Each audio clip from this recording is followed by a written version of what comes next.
What is that? Carolyn Prescott stood at the edge of her driveway, lip curled, staring at her neighbor's yard like she'd spotted a dead animal. Wanda said quietly. 3 cords of firewood. Seasoned oak. It looks like a dump. You've turned this street into a hillbilly junkyard.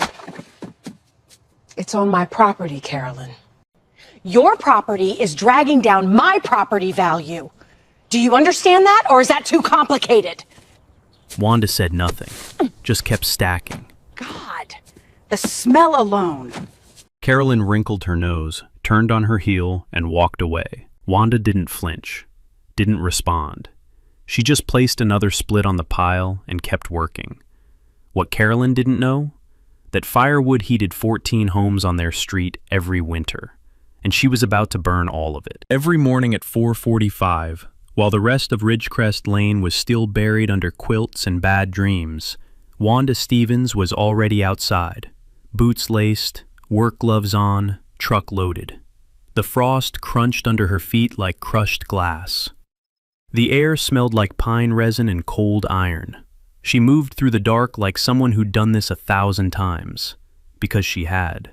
20 years in Army logistics teaches you how to move fast and move quiet. She had 14 stops, every week, every winter, 5 years running. Earl Dawkins, 78, busted furnace, Korean War vet, 2 cords a season. Ruthie Combs, 65, retired teacher, propane tank she couldn't afford to fill, 1.5 cords. Hank Overstreet, 70, wheelchair, couldn't split a toothpick, let alone a log. The Hendersons, the Caldwells, 14 porches, 14 families who'd wake up to fresh firewood stacked neat and tight on their front steps like it appeared out of nowhere. Wanda never knocked, never left a note, never asked for $1. She'd stack the wood, tap the door twice with her knuckle, and be gone before the porch light flickered on. The people who received it knew. They always knew. But Wanda had asked them, once, firmly, the way a sergeant asks, not to make a fuss. Just stay warm, she'd told Earl the first winter. That's the only thank you I need. So they kept her secret. And to the rest of the street, Wanda Stevens was just a quiet widow with a lot of firewood and not much to say. Here's why. 6 years ago, her husband Clarence died in a VA hospital. Cancer, the kind that comes from breathing burn pit smoke on a military base for years. He was a combat engineer, 49 when they buried him. Wanda was 46 when she stopped sleeping. That first winter alone, she'd get up at 3 in the morning just to split wood. Couldn't sleep, couldn't sit still. The rhythm of the mall helped. The lift, the swing, the crack. One night she noticed Earl's chimney wasn't smoking. December, 31 degrees. She drove over and found him sitting in a 48-degree house, wrapped in 3 blankets, too proud to ask anyone for help. She brought him a truckload of oak that same night. Then she noticed Ruthie's empty propane tank, then Hank's cold windows, then the Hendersons. She didn't plan a charity. She just kept finding cold people. 2 years ago, her daughter Tamara, attorney in Richmond, sharp as a box cutter and twice as direct, helped to register the operation as a 501c3 nonprofit, the Ridgecrest Warmth Project. Federal tax-exempt status, donation receipts, the whole legal scaffold. But Wanda never put up a sign, never printed a flyer, never posted a single word on social media. To anyone who didn't receive the wood, her property just looked like what it looked like. 3 massive wood piles, a rough-built seasoning shed with a corrugated tin roof, bark chips scattered on the ground, and a splitting stump with a maul buried in it. Functional, purposeful, every log in its place. Unless you were Carolyn Prescott, in which case it looked like an eyesore parked next to a dumpster fire, and the woman who owned it was the reason your Zillow estimate hadn't gone up in 6 months. Carolyn moved on to Ridgecrest Lane 18 months ago with her second husband, Gerald, a quiet, soft-bellied insurance adjuster who had the posture of a man who'd learned a long time ago that disagreeing with his wife wasn't worth the energy. She arrived with a renovated colonial, a barber jacket, and an opinion about everything she could see from her front porch. It took her exactly 11 minutes to decide what kind of person Wanda Stevens was, and it took her 18 months to do something about it. Carolyn Prescott didn't start with fire. She started with flowers. 2 weeks after that first driveway confrontation, she planted ornamental grasses along her fence line. Solar path lights on both sides of her walkway. A hand-painted sign in her front yard that read, "Proud Homeowner," in cursive white letters, like she was marking territory with a Hobby Lobby flag. None of that was a problem. The problem was what came after. She started talking. And Carolyn Prescott could talk the way termites eat, slow, invisible, and by the time you noticed, the damage was structural. It began at the mailbox cluster. Carolyn, sorting her catalogs, turning to Ruthie Combs with that smile, the one that showed teeth but never reached her eyes. Don't you think the street would look so much better if everyone took a little pride in their property? A pause, a glance, just a flicker toward Wanda's yard. I pulled comps last week. Did you know we're 15,000 below Maple Ridge? Same lot sizes, same school district. Makes you wonder what the difference is. She never said Wanda's name. She didn't have to. She'd point her eyes and let the silence fill in the blank. To the Hendersons, I just worry about resale, for all of us. To Gerald, loud enough for the mailman to hear, some people invest in their homes. Other people just exist in them. The whisper campaign had a rhythm to it. Casual, friendly, always wrapped in concern. The verbal equivalent of a perfumed knife. And it worked, because Carolyn understood something most people don't. You don't have to say anything racist to make someone feel unwelcome. You just have to keep saying property values while looking at a black woman's yard. Then came the potluck. Carolyn organized a fall harvest gathering at her house. Printed invitations on cream cardstock. Every household on Ridgecrest Lane got one. Every household except Wanda's. Earl Dawkins went. He told Wanda about it afterward while she was stacking wood, his jaw tight, his coffee getting cold in his hand. She had everybody on that porch eating pumpkin bread and talking about neighborhood standards, Earl said. Felt like she was looking at me when she said it, but I think she meant you. Wanda didn't pause, didn't even look up. She can throw all the parties she wants, Earl. Don't it bother you? I've been left out of nicer rooms than Carolyn Prescott's porch. She said it flat, like a fact, like weather. Wanda never wasted anger on people who hadn't earned enough of her respect to hurt her. But she recognized the pattern. She'd seen it before. A different house, a different street, a different woman with a different smile. Some lessons you only need to learn once. Wanda had learned this one twice. Then Carolyn got creative. A Tuesday morning. Wanda was loading her truck before dawn. A delivery for Hank Overstreet, though Carolyn had no idea. To Carolyn, it was just more proof that her neighbor was obsessed with hoarding logs like some kind of backwoods squirrel. Carolyn appeared on the sidewalk in her bathrobe, mug of coffee, that smile. "Wanda, early bird, huh?" she sipped. "Listen, I just want to say, I admire your work ethic, I really do. But I have to ask, neighbor to neighbor, is everything okay? Because that much wood, I mean, it's a lot. It just seems like maybe you could use some help? Like, help? The implication was a scalpel. Wanda was either mentally unwell or so poor she was hoarding fuel like the apocalypse was next Tuesday. Wanda closed the tailgate. "I appreciate your concern, Carolyn. I'm fine." She got in, drove away, left Carolyn standing on the curb in her $90 slippers, holding her coffee and her contempt. That afternoon, the county code office got a second call. Anonymous, of course, but we both know whose voice was on the other end. This time the complaint claimed Wanda was operating a commercial firewood business without a permit. The code officer came back. Same guy, same clipboard, same conclusion. The land was residential, the wood was on private property. No sales activity observed. Case dismissed in 48 hours. But before he left, the officer told Wanda something that landed like a rock in her stomach. "Ma'am, I want to be straight with you. If a third complaint comes in, we're required to open a formal review. I'm not saying it's fair. I'm just telling you how the system works." Wanda nodded, thanked him, watched him drive away. 2 complaints down, 1 to go. And Carolyn Prescott was already reaching for the phone. Carolyn Prescott didn't just want Wanda's wood gone. She wanted it gone officially. She wanted paperwork, signatures, the kind of authority that comes with a clipboard and a county seal. So she made one. 2 weeks after the second code complaint fizzled, Carolyn sat down at her kitchen island.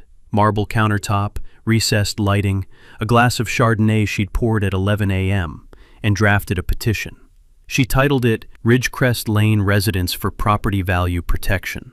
12-point font, clean margins, professional enough to frame. The language was surgical. Not once did it mention firewood. Not once did it mention Wanda. What it did mention was excessive outdoor storage of raw materials, including but not limited to unprocessed timber exceeding 1 cord. Wanda had 3 cords on her property. Carolyn had done her homework on volume. Then she went door to door. Lemon bars on a plate, petition on a clipboard, that smile. She hit 22 households in 2 afternoons. She collected 8 signatures. And here's the part that should make your stomach turn. 3 of those 8 signatures came from people who received Wanda's firewood every single winter. They signed because they didn't connect unprocessed timber exceeding 1 cord with the oak splits that appeared on their porches at dawn. Carolyn's language was abstract by design. She wrote a petition against firewood without ever using the word firewood, and got people who survive on firewood to sign it. If you ever want to understand how systems hurt the people they claim to protect, there's your blueprint. Wrap the damage in enough syllables, and even the victims will co-sign. Carolyn didn't stop at the clipboard. The Beckett-Hollow County Supervisor held a public coffee hour every 3rd Thursday at the community center. Free donuts, bad decaf, and an open mic for anyone with a complaint. Carolyn showed up in a blazer, the only person in the room who looked like she'd prepared for a deposition. She stood, smoothed her petition on the podium, and delivered a 3-minute presentation that could have sold snow to a ski resort. She never mentioned race, never mentioned Wanda by name. She used words like blight, standards, investment protection, community integrity. She framed herself as a concerned citizen speaking on behalf of the entire street, a street that had not, for the record, asked her to speak. Wanda wasn't there. She didn't even know it was happening. Earl Dawkins was there, by accident. He went for the donuts. He sat in the back row and listened to Carolyn describe Wanda's property like it was a Superfund site. He told Wanda that evening, standing in her yard. She made it sound like she was saving the neighborhood from a landfill, Earl said. And she was smiling the whole goddamn time. Wanda set down her splitting mole, wiped her forehead with the back of her glove. The leather was cracked and dark with sweat, the kind of wear you can't fake. What did the supervisor say? Told her it's a civil matter, said your property's compliant, basically brushed her off. Good. Good? That woman just stood up in a public meeting and painted you as the neighborhood blight. And the county told her she was wrong. That's enough. But it wasn't. And somewhere underneath that calm, Wanda knew it. Because people like Carolyn don't hear no. They hear not yet. That same week, something else happened. Something Wanda almost missed. Wednesday night, around 9. Wanda was on her back porch, drinking chamomile and listening to the dark. She smelled smoke. Not wood smoke, the sharp, acrid kind. Yard waste, leaves and plastic. She walked to the fence line and looked. There was Carolyn Prescott, burning a pile of branches and hedge trimmings in a backyard fire pit. No screen, no containment. Embers floating into the November air like tiny orange warnings. Beckett Hollow had an open burning ordinance. Permit required. Carolyn didn't have one. Wanda knew, because when someone calls the code office on you twice, you start reading the rule book cover to cover. Wanda didn't confront her, didn't shout over the fence. She pulled out her phone, opened the camera, and took 6 photographs, time-stamped, geotagged. Then she went back inside, finished her tea, and saved the photos in a folder labeled Prescott. Practical insight number 1. If someone is weaponizing code enforcement against you, learn the codes they're breaking themselves. Every municipality posts its ordinances online. Every phone takes time-stamped photos. Documentation isn't petty, it's protection. And if you're not keeping a folder, start tonight. Wanda closed her laptop and turned off the porch light. She collected receipts the way other people collect grudges, quietly, patiently, and with better filing. It happened on a Tuesday, 6:14 a.m.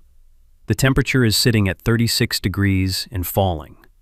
Wanda was pulling out of her driveway, truck bed empty, tarp flat, coming back from Hank Overstreet's porch, when Carolyn stepped into the road, not onto the sidewalk, into the road, one hand up like she was stopping traffic, jogging outfit, AirPods dangling around her neck, breath coming out in little white clouds like she was exhaling her own importance. Wanda stopped the truck, rolled down the window. "Where are you going at 5 in the morning with an empty truck?" "Running errands, Carolyn." "Errands," Carolyn tilted her head. "At 5 a.m., in a truck that smelled like a sawmill yesterday. Is there something you need?"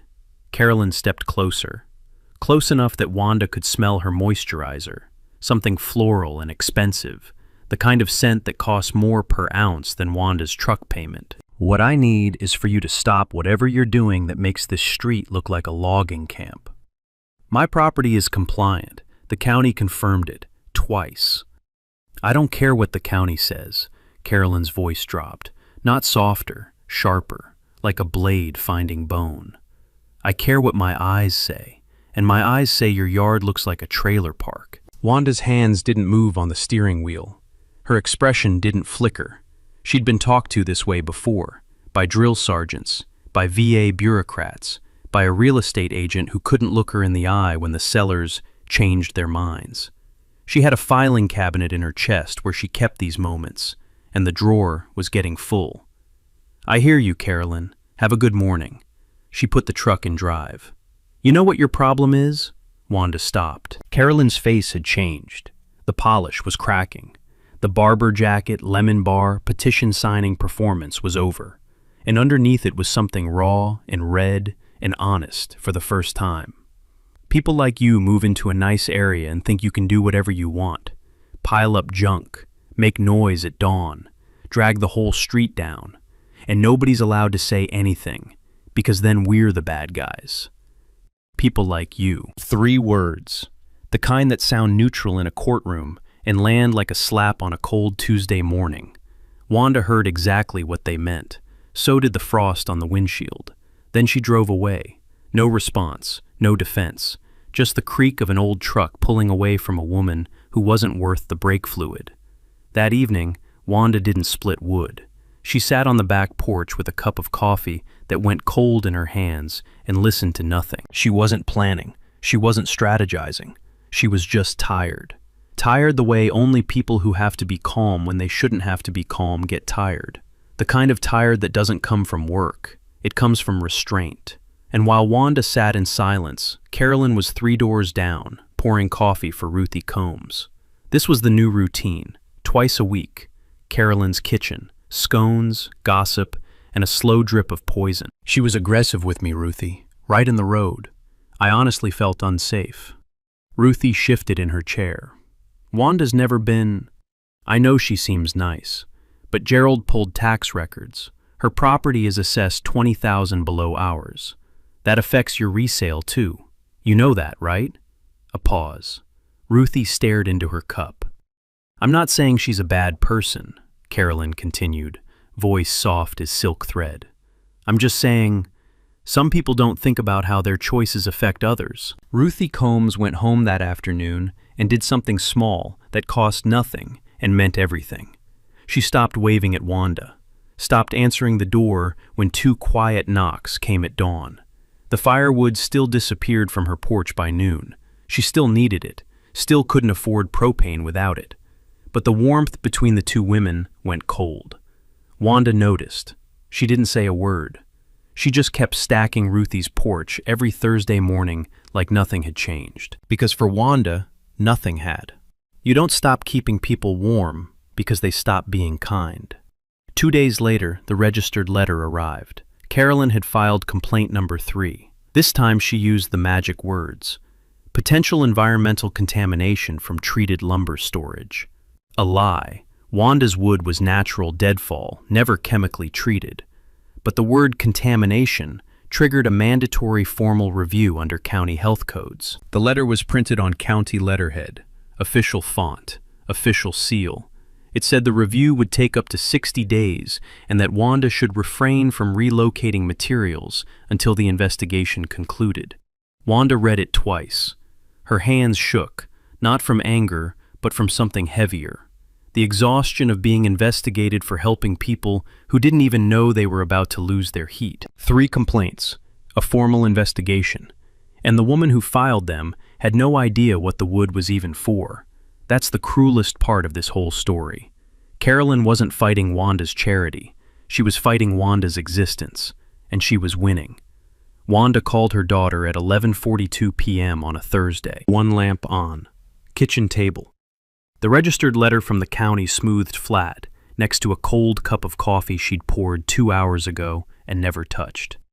Outside, the wind was pushing dead leaves across the porch in dry scratches, like something small trying to get in. I'm thinking about clearing the wood, Tamara, moving it somewhere she can't see it, maybe the back lot, behind the tree line. Silence on the other end. The kind of silence that lawyers use when they're choosing between being a daughter and being an attorney. Mama, no. I'm tired. I know you're tired, but you're not moving anything. You're sending me everything. Tonight. The complaints. The 501c3 paperwork. Her full name. Gerald's full name. Everything. Tamara. Tonight, Mama. Stop being polite and start being strategic. Wanda sent the documents at midnight. By Saturday afternoon, Tamara called back. Her voice had changed, tighter, faster, the way it got when she found something in a deposition that the other side didn't want found. Mama, sit down. I'm already sitting. Then hold on to something. Here's what Tamara dug up in 48 hours with nothing but public records, a LexisNexis subscription, and the kind of focus that comes from watching your mother get bullied by a woman in a Barber jacket. First, the pattern. Carolyn Prescott's previous address was in Loudoun County, Virginia, a nice suburb, good schools, rising home values, and a Hispanic family 3 doors down who had a backyard vegetable garden. Tomatoes, peppers, squash, nothing exotic, nothing illegal, nothing that would bother anyone who wasn't looking for a reason to be bothered. Carolyn found reasons. Code complaints. Noise complaints, pest attraction complaints, unsanitary organic waste complaints, 7 filings in 14 months.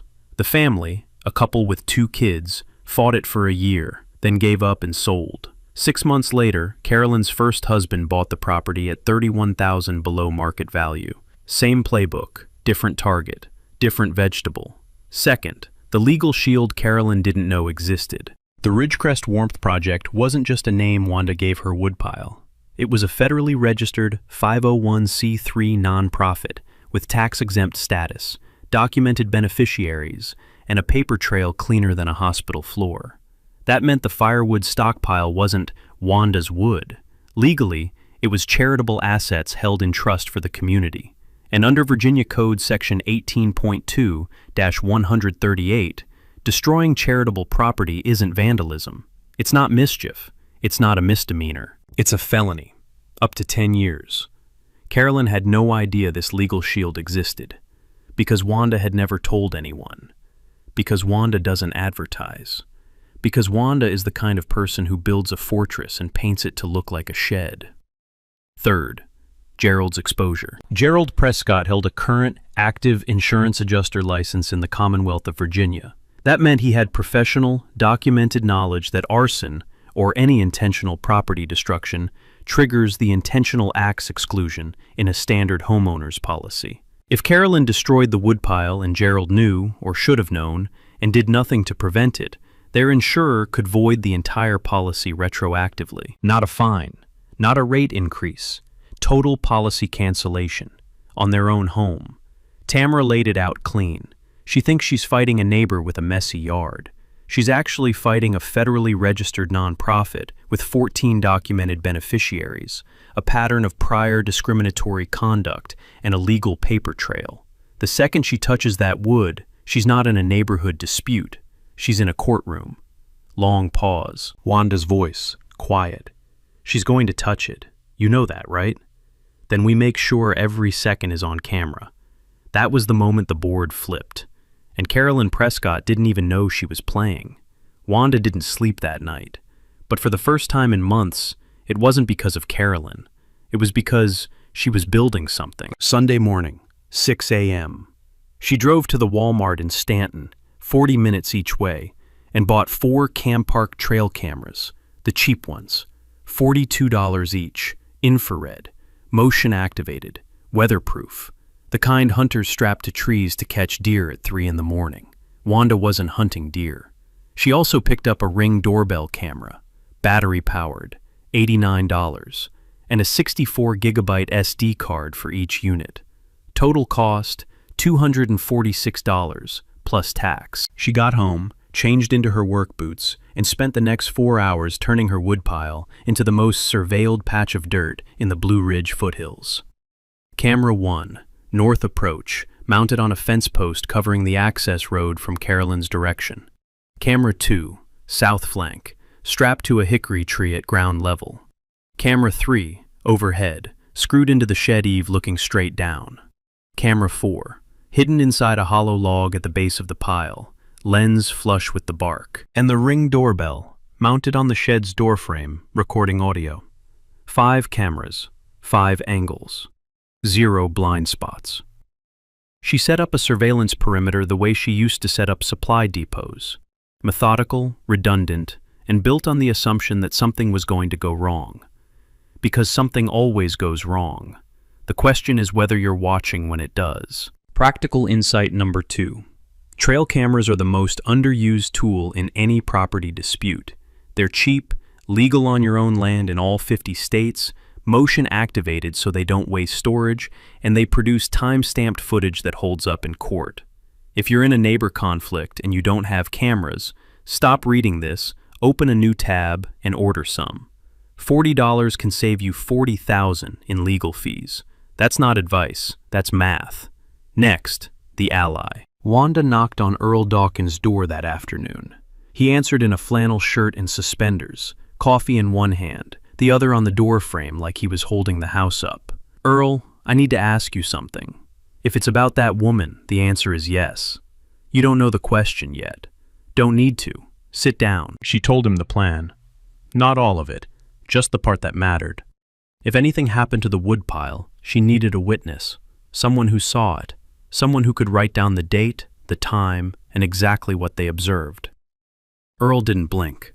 He walked to his kitchen counter, opened a drawer, and pulled out a spiral notebook.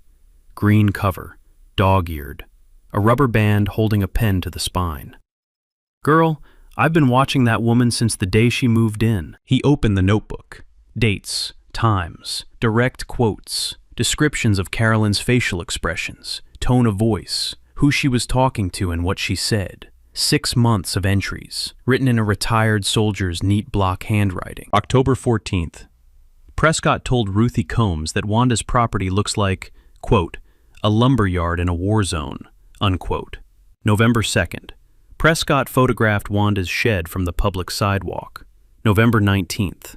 Prescott was observed placing an unidentified bag near the base of the woodpile at approximately 8:15 p.m. Wanda stared at the notebook. "Earl, why didn't you tell me?" "Because you didn't ask. And because I figured you'd ask when it was time." He closed the notebook. It's time, isn't it? Contemporaneous witness notes. Written in real time, not from memory, admissible in court. Earl Dawkins survived the chosen reservoir at 20 years old. You think he wasn't going to keep a log? Practical insight number 3. If you're in a dispute with a neighbor, or anyone, ask a trusted person to start a written log immediately. Dates, times, direct quotes, descriptions. Handwritten is fine. The key word is contemporaneous. Written when it happened, not weeks later. Courts treat real-time notes as some of the most reliable evidence available. A $5 notebook can carry more weight than a $5,000 attorney. Takeaway. Write it down the day it happens, or it didn't happen.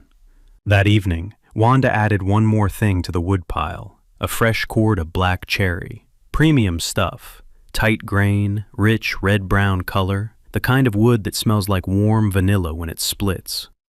She stacked it right at the front of the pile, facing Carolyn's property, the most visible spot on the lot. It practically glowed in the late autumn light like a dare. She wasn't stacking firewood. She was baiting a trap with hickory and cherry. And the sweetest traps are the ones that look like something the prey already wanted to destroy. November 3rd.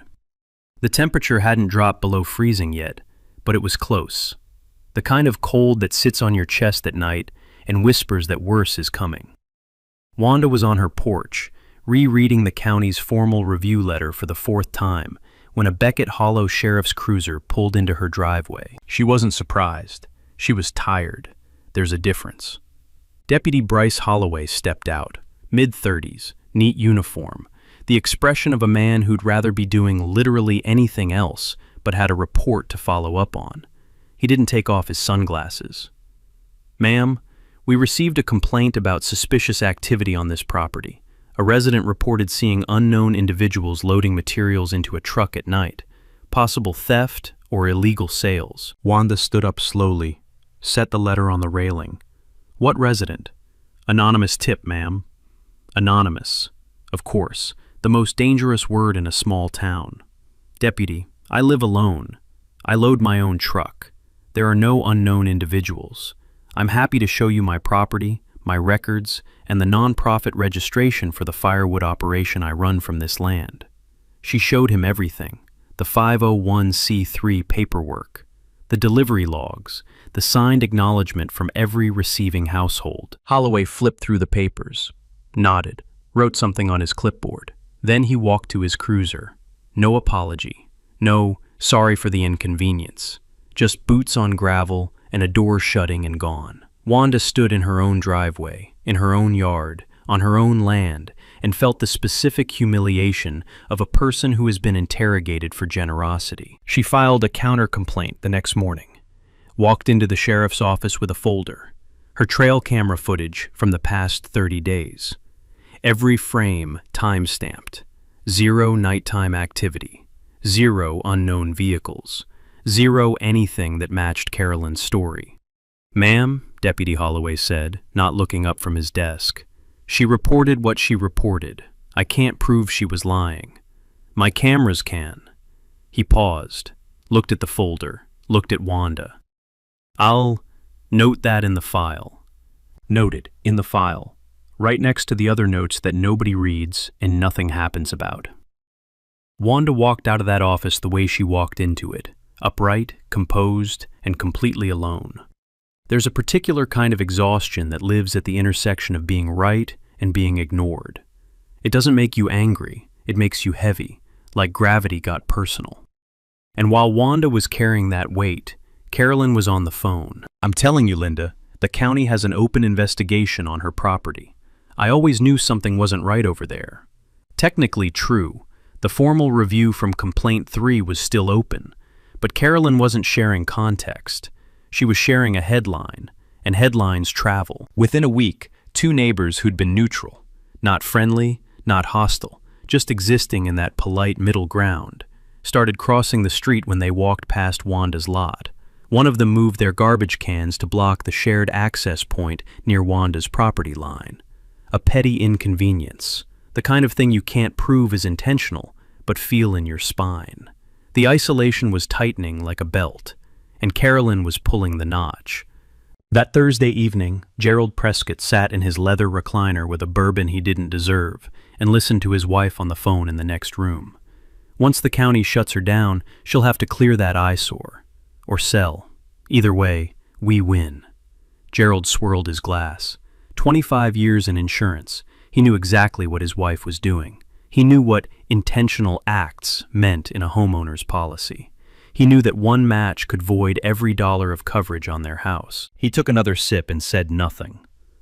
Gerald Prescott had built a career on evaluating danger, and when the danger was sitting in his own kitchen, wearing his bathrobe, talking about victory, he did the one thing a risk assessor should never do. He looked away. 3 days later, Wanda found a garbage bag at the base of her woodpile. Household trash, food scraps, plastic wrappers, a crushed soda can, positioned perfectly to attract raccoons, rats, and a code enforcement officer with a clipboard. No fingerprints needed, no proof required. Just a bag of trash placed where it would do the most administrative damage. Wanda photographed it, bagged it, logged the date in her phone. She didn't react, didn't call the sheriff, didn't knock on Carolyn's door. She just opened the folder labeled Prescott and added 6 more photos. Carolyn threw garbage. Wanda collected evidence. One of those is a tantrum. The other is a strategy. And by now, you can probably guess which one wins. November 14th. The forecast said 28 degrees by dawn.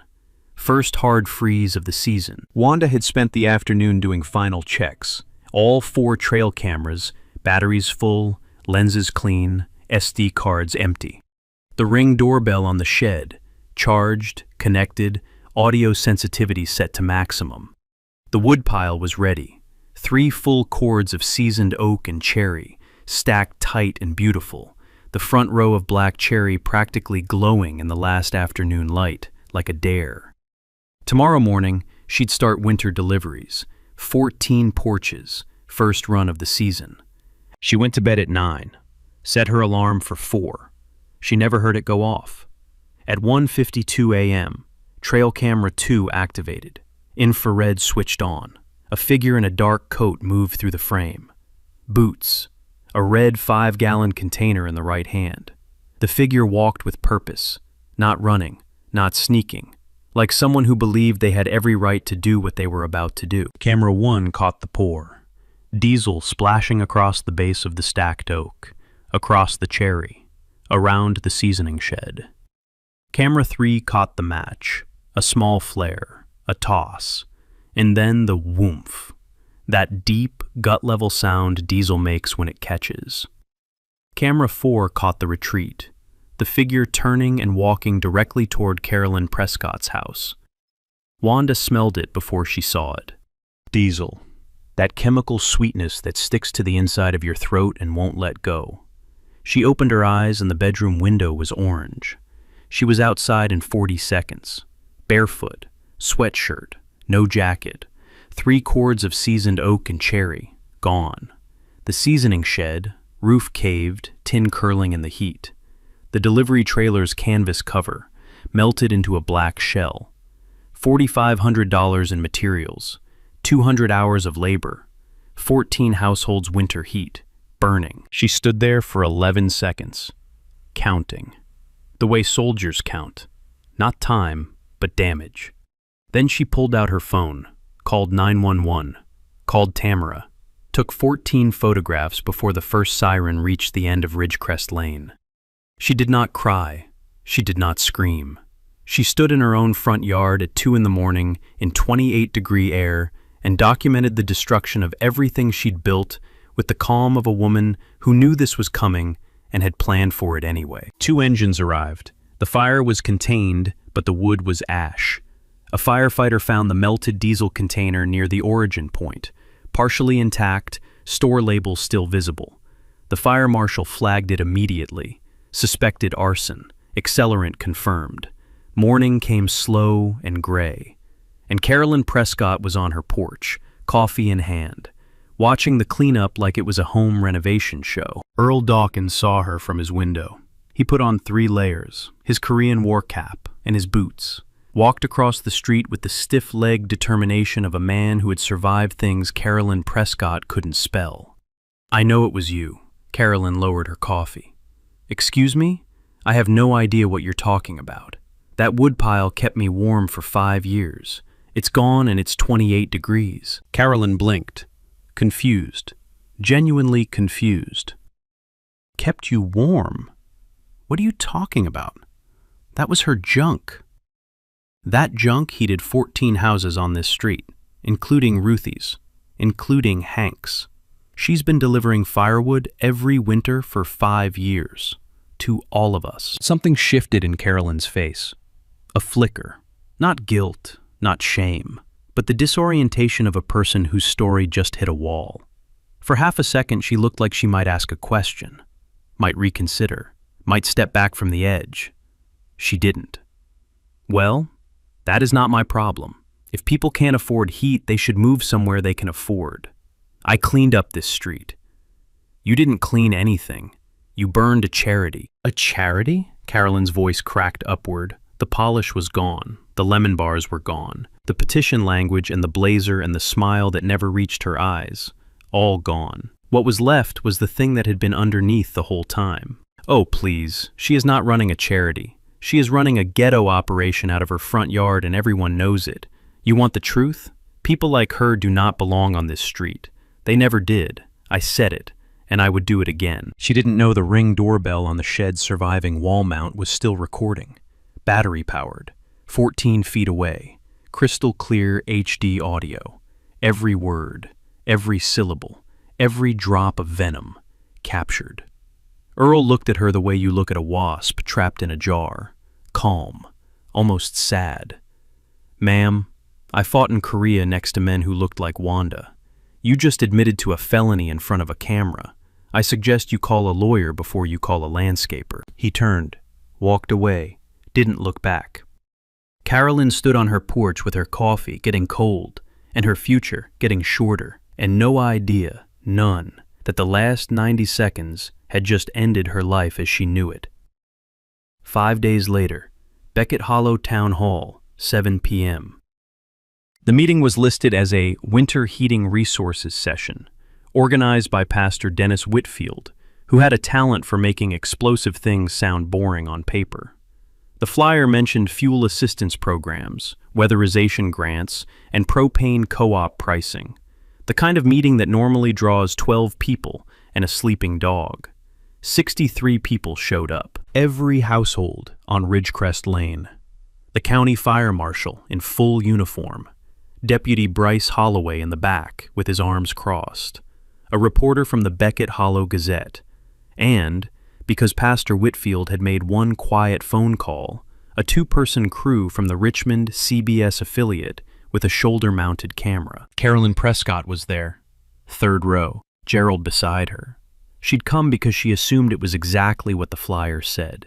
Nice sweater, pearl earrings, the confident posture of a woman who believed she was sitting in the audience, not on the stage. She had no idea she was walking into the worst hour of her life. Pastor Whitfield opened with pleasantries. Then he said 5 words that changed the air in the room. I'd like to introduce Wanda Stevens. Wanda stood. Work jeans, clean flannel, boots that had seen better decades, a manila folder and nothing else. She walked to the front and turned to face 63 people who had no idea who she really was. Most of you know me as the woman with the woodpile. Some of you know me as the woman whose woodpile burned down last week.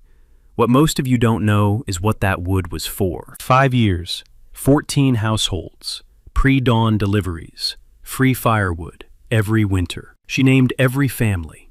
Earl Dawkins, Ruthie Combs, Hank Overstreet, the Hendersons, the Caldwells, the Burtons, the Coopers, each name landing like a stone dropped in still water. Heads turned.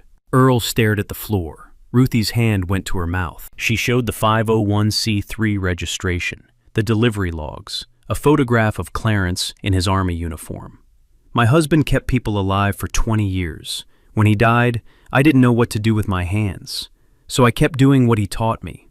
You find someone cold, you make them warm. That's the whole thing. 63 people realized the quietest woman on their street had been keeping 14 of them alive every winter, and not one had ever said thank you. Then Tamara stood. She introduced herself as Legal Counsel for the Ridgecrest Warmth Project, a federally registered 501c3 nonprofit. She opened a laptop, connected it to the projector Pastor Whitfield had quietly set up an hour before, and she played the footage. Trail camera 2, timestamp 1:52 a.m., November 14th. A figure in a dark coat, a red container, the pour, the match, the whoomph. 4 angles, edited into a 3-minute sequence that left nothing to interpretation. Then the Ring doorbell audio. Carolyn's voice, clear as church bells and twice as damning. She is running a ghetto operation out of her front yard. People like her do not belong on this street. I would do it again. The room went vacuum-sealed silent, the kind of silence that has weight, the kind that makes you afraid to breathe because you might be the loudest thing in the room. Tamara pulled up the Loudoun County records. 7 code complaints against the Hispanic family. The below-market sale. The first husband's name on the deed. She laid the pattern on the screen like a body on a table. Then the firewood recipients spoke. Nobody asked them to. They just stood. Hank Overstreet wheeled himself to the front. "I'm in a wheelchair. I can't chop wood. I can't afford propane. Wanda Stevens has been the only reason I haven't frozen in 5 winters. And this woman," he pointed at Carolyn without looking at her, "burned my heat. She burned my heat." Ruthie Combs stood next, tears running. "I signed your petition, Carolyn. I signed it. And I didn't know. It was aimed at the woman who keeps my house warm. I'm so sorry, Wanda." Earl Dawkins spoke from the back row. "I've got a notebook. Dates, times, everything. If the Commonwealth's attorney wants it, it's his." Carolyn stood. The room turned to her like a single organism. "I am the victim here. She has been harassing me for..." The fire marshal cut her off. One clean stroke. "Ma'am, the fire origin analysis is consistent with the accelerant container in the video evidence presented tonight. This has been formally referred to the Commonwealth's attorney. I'd advise you to stop speaking." Carolyn turned to Gerald. Gerald was staring at the floor, hands clasped between his knees. He didn't look up, not once. She turned to the room. 63 faces. Not one looked away. They all stared, with the full, unblinking recognition of exactly who she was and exactly what she'd done. There is a silence worse than booing. It's the silence of 63 people who just found out you burned the thing keeping their neighbors alive, and you didn't even know what it was. Tamara broke it. Steady, professional, final. "We are filing a civil suit against Carolyn and Gerald Prescott for full replacement value, punitive damages, and attorney's fees under Virginia Code Section 18.2-138. A GoFundMe launched 12 hours ago has raised $18,000, enough to replace the firewood 3 times over." The room erupted. Applause. Hands reaching for Wanda. Hank banging his armrest. Ruthie sobbing. The CBS camera catching every frame. And Earl Dawkins, from the back row, arms folded, voice carrying over all of it. "Told you to call a lawyer." 6 months later, the courtroom in Staunton smelled like floor wax and old paper, and the particular staleness of a room where people come to find out what their choices cost. Carolyn Prescott pleaded no contest to felony arson. The judge, a woman in her 60s with reading glasses and zero patience for dramatics, handed down the sentence like she was reading a grocery list.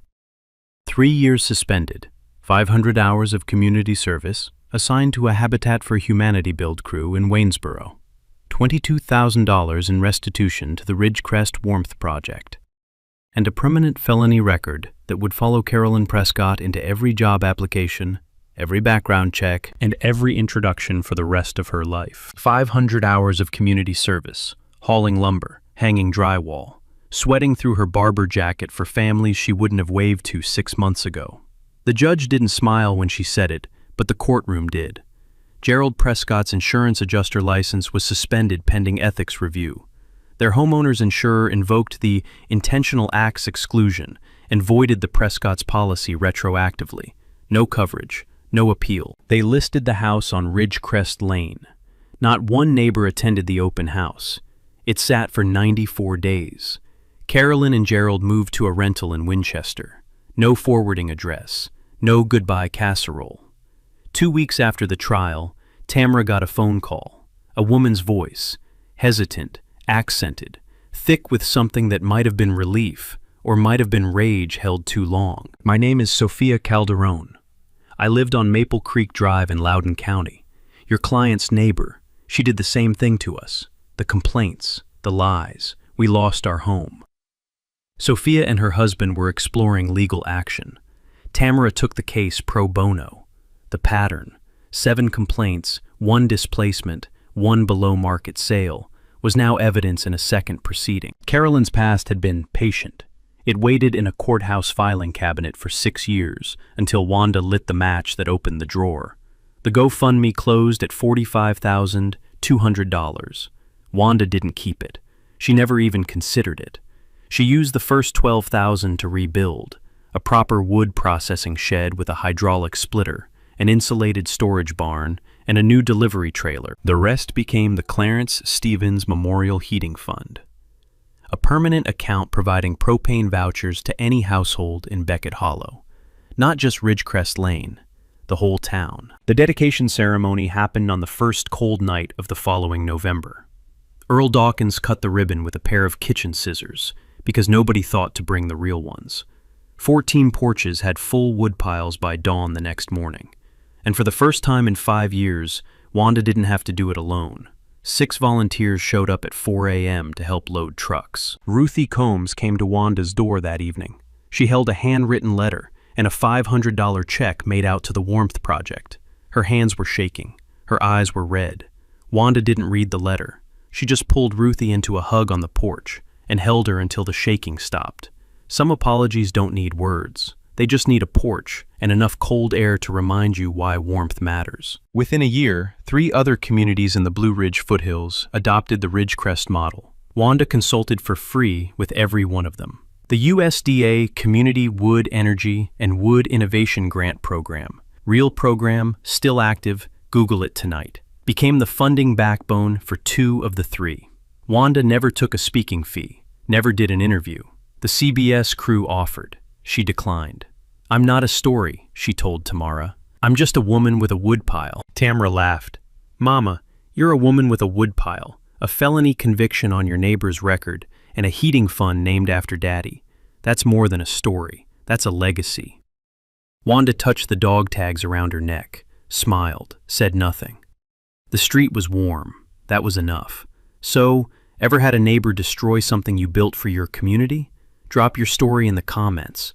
The crazier, the better. And if this story made you feel something, hit subscribe, hit that bell. Next week, we've got a corrupt property inspector and a beekeeper. You are not ready. One last thing. Carolyn Prescott looked at a woodpile and saw trash. She didn't see the 14 families it kept warm. She didn't see the dead soldier honored. She didn't see the cameras hidden in the bark. She thought she was cleaning up the street. She set herself on fire. And Wanda Stevens? She just kept stacking wood.